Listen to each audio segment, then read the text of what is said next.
คิดฮอดงามคำได้ยินเสียงลำคิดฮอดงามคำเต็มที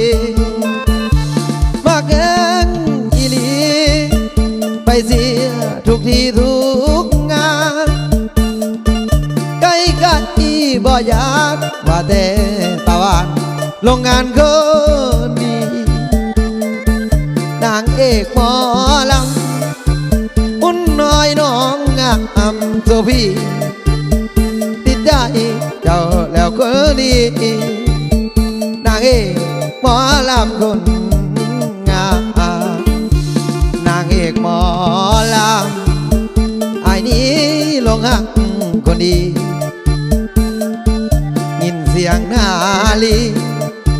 อยากไปว่ามีเอียงเคียงอาไอ้นี้ยังโสบ่มีคู่แท้แต่ว่าหัวใจยังว่างอยากได้นางเอกหมอลำเฮ็ดบุญอย่างเด้จากไหนเป็นคู่เนื้อทองอยากจับจองเป็นเจ้าของคนงามนางเอกในใจของอายคือสาวหมอลำลงหักเจ้าแล้วงามคำสาวหมอล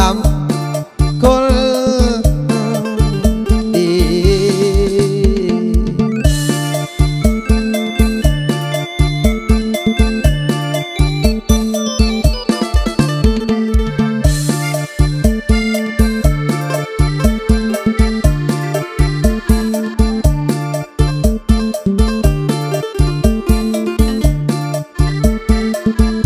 นางเอกหมอ